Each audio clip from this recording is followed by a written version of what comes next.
কবর জিয়ারত করা সুন্নাহ পদ্ধতি কি? জিয়ারতের সঠিক দোয়া কোনটা? আমাদের সমাজে কবরের দিকে ফিরে নামাজের মতো দাঁড়িয়ে যেভাবে দোয়া করার প্রচলন আছে তা কি সুন্নাহ সম্মত? দেখুন, কবরের কাছে যাবেন, কবরবাসীকে সালাম দিবেন। কবর জিয়ারতের উদ্দেশ্য হবে দুইটা। কবর জিয়ারতের উদ্দেশ্য কয়টা?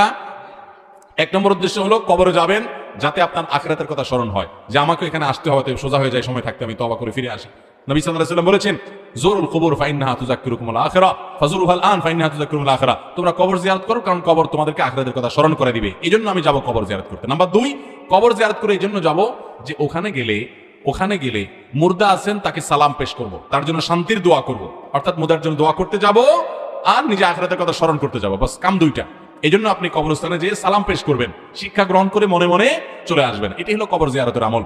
সেখানে গিয়ে অনেকে বলে যে দুরূদ শরীফ 12 বার পড়তে হবে, সূরা ইখলাস এতবার পড়তে হবে, সূরা ফাতিহা এতবার পড়তে হবে, সূরা আল্লাহুম্মা তাকাসুর এতবার পড়তে হবে। কবর জিয়ারতের এই ফরম্যাট নবী করিম সাল্লাল্লাহু আলাইহি ওয়াসাল্লাম থেকে কোনো হাদিস দ্বারা প্রমাণিত। তো যেটা নবী সাল্লাল্লাহু আলাইহি ওয়াসাল্লাম করেন নাই, এই সূরাগুলো তারা জানতেন, দুরূদ শরীফ তারা জানতেন, সাহাবায়ে কেরামরা করেন নাই, তাহলে সেক্ষেত্রে এটা আমরা করব কার নির্দেশে ভাই? কবর জিয়ারত করা যদি একটা আমল হয়, একটা ইবাদত হয়, সেই ইবাদত হবে মুহাম্মদ সাল্লাল্লাহু আলাইহি ওয়াসাল্লাম বাতানো পদ্ধতি অনুযায়ী, না আমাদের মন গড়া হবে। অতএব কবরে গিয়ে সালাম পেশ করবেন, সালামুন আলাইকুম দারা কওমিল মুমিনিন, হে ঈমানদার অধিবাসীরা, তোমরা যারা এখানে শায়িত আছো, তোমাদের শান্তি বর্ষিত হোক। ওয়া ইন্না ইনশাআল্লাহু বিকুম লাহিকুন, নিশ্চয় আমরা তোমাদের পরে এখানে এসে যুক্ত হব, আমরাও চলে আসবো এখানে এক সময়। আনতুম সালাফুনা ওয়া নাহনু বিল আসার, তোমরা আগে গেলে আমরা তোমাদের পিছনে আসছি।